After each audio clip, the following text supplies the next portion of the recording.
Kyrie Jesu Domine, dona eis requiem. Good morning, and welcome to the Wednesday edition of Hey Padre podcast.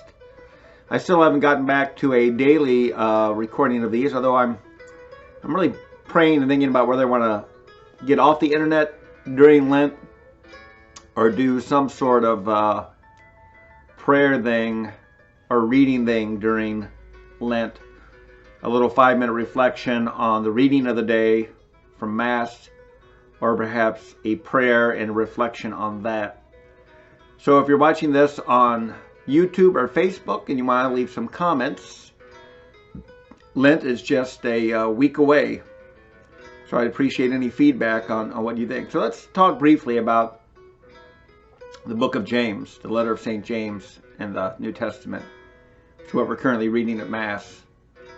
And a lot of times we miss this in the even years because when Lent falls, it almost always interrupts the letter of St. James. We never get to read the full thing. In fact, I don't know in 27 years of priesthood if I've ever read the full letter of James as it's parsed out at Mass. You don't ever read the full letter to begin with. There are parts that are, I believe, left out for whatever reason, skip over. Nothing's really left out.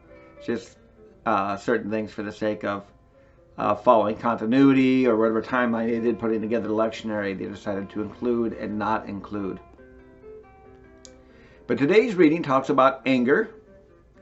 Really 3 things. Anger, being a doer of the word, and then what is good religion. And we'll see what we can cover in the less than 5 minutes we have left to talk about. First of all, anger, briefly.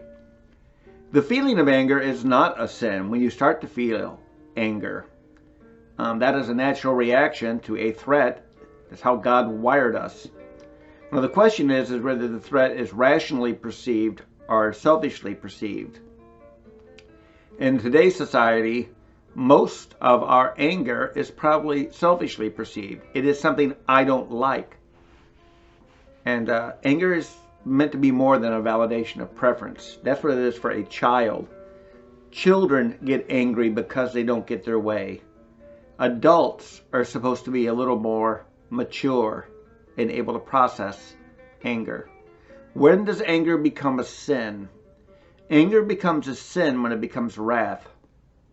And in wrath, you are willing to do harm to another person in your anger. And it's not out of self-defense or out of protecting those you love. Those are the 2 things that anger allows you to do. Protect yourself and protect those you love. Other uses of anger are sinful and dangerous. And here's one of the reasons we fear anger in society. Anger can grow out of control and be deadly. You know, people can kill people in an emotional, angry rage where their selfishness is fueled by their anger and they attack somebody and it can end up killing that person. That's why we have a fear of anger, is because we know of all of our emotions, it's one that can grow out of control real fast and cause a massive amount of harm. And especially if anger is yoked to distorted thinking. That's why angry and mentally ill people are highly dangerous. And we need to be very mindful and attentive to them and find ways to help people manage anger. Not suppress it, but manage it. Because anger is part of our makeup as creatures and the way God created us as His sons and daughters. It serves a good purpose, but it's a very defined purpose. And we don't live in a culture that defines anger. We either repress it or let it explode. The second part of the reading, of course, the second part of the reading deals with being doers of the word. That it's not enough for you and I to know sacred scripture, to know what Christ has proclaimed to us. We have to act on it. And this is 100% in compliance with what Jesus said all the time. Saying, Lord, Lord, does not matter. Only the one who acts on His words is what matters. You know, that's the difference between building your house on sand and building your house on rock. Acting on Jesus' words is rock. Just knowing of them is no better than sand. And the last part was about religion, because religion is a good thing. It's not a bad knock. Human beings are sinful. Religion does, organized human beings can of course be dangerous because of mobs, and that's where religion runs that risk.